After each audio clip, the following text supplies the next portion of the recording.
আল্লাহর হাবিব সাল্লাল্লাহু আলাইহি ওয়াসাল্লামের উল্লেখযোগ্য সাহাবী এবং চতুর্থ খলিফা হযরত আলী রাদিয়াল্লাহু তাআলার কাছে একজন ব্যক্তি এসে বিচারের মতো উপস্থাপন করলেন যে, হযরত আলী, আমি আপনার কাছে একটি বিষয় নিয়ে বলতে চাচ্ছি।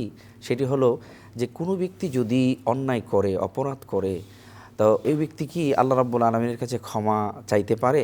মানে সে এত গুনাহ করেছে, সে গুনার কারণে সে কি বলে ভীত সন্ত্রস্ত। এখন ওই অবস্থায় কি সে আল্লাহর কাছে ক্ষমা চাইতে পারে? আলী রাদিয়াল্লাহু তাআলা তাকে ধমক দিয়ে বললেন যে, আল্লাহ রাব্বুল আলামিন হচ্ছে গাফফার, আল্লাহ রাব্বুল আলামিন সাত্তার। বান্দার দিকে তাকিয়ে থাকেন আল্লাহ ক্ষমা চাওয়ার জন্য।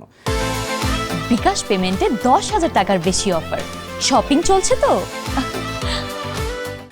আল্লাহ একটি দরজাকেই বান্দার জন্য খোলা রেখেছেন, সেটি হচ্ছে তওবার দরজা। বান্দা যখন পাহাড় পর্বত পরিমাণ গুনাহ করে আল্লাহর কাছে ক্ষমা চাবে, সাথে সাথে আল্লাহ রাব্বুল আলামিন ক্ষমা করবেন। তখন আলী রাদিয়াল্লাহু তাআলা সহিহ বুখারী শরীফের একখানা হাদিস শরীফ আল্লাহর হাবিব সাল্লাল্লাহু আলাইহি ওয়াসাল্লাম থেকে বর্ণিত ওই হাদিস শরীফটা তার সামনে তুলে ধরলেন। কেউ এত পরিমাণে গুনাহ করলো, সে গুনাহ থেকে ক্ষমা চাওয়ার ভয় পাচ্ছে।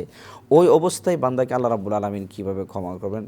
তখন নবীজি একটা উদাহরণ দিলেন যে, একটা লোক মরুভূমির রাস্তা দিয়ে উট নিয়ে যাচ্ছে। হঠাৎ করে একটি গাছ পেয়ে সে উট থেকে নেমে গাছের নিচে একটু বিশ্রাম নিচ্ছিল। তার চোখ লেগে গেল, ঘুমিয়ে পড়ল। ঘুমের মাঝে দীর্ঘক্ষণ ঘুমানোর পরে ঘুম থেকে যখন উঠল, উঠে দেখে তার উটটা এখানে নেই।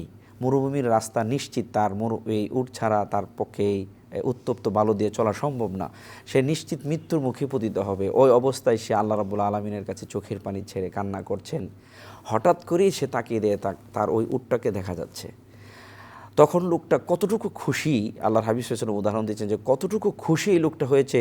ওই মৃত্যু, নিশ্চিত মৃত্যু তার জন্য অপেক্ষা করছে। ওই অবস্থায় সে উটটাকে পেয়ে গেল, যে একেবারে মৃত্যু থেকেই বেঁচে গেল। ওই অবস্থায় সে উটটি পেয়ে যতটুকু খুশি হলো, আল্লাহ রাব্বুল আলামিন পাহাড় পর্বত পরিমাণ গুনাহওয়ালা লোকটা যখন নিজের গুনার দিকে তাকিয়ে অপদস্থ মনে করে, নিজেকে অপরাধী মনে করে আল্লাহ রাব্বুল আলামিনের কাছে ক্ষমা প্রার্থনা করেন, আল্লাহ সুবহানাহু ওয়া তাআলা ঠিক ওই উটওয়ালা লোকটা যখন উট পাওয়ার পরে তার মানে অবস্থা ভুলে যায়, সে হাদিস শরীফের মধ্যে উদাহরণ পর্যন্ত দিয়েছেন আল্লাহর হাবিব সাল্লাল্লাহু আলাইহি ওয়াসাল্লাম, যে লোকটা খুশি হয়ে সে বলতে চেয়েছিল যে আমি তোমার বান্দা, তুমি আমার প্রতিপালক। সে উলটপালট তার ওই সময় আনন্দে সে কি বলতেছিল বলতে পারে, সে বলতেছিল যে তুমি আমার বান্দা, আমি তোমার প্রতিপালক।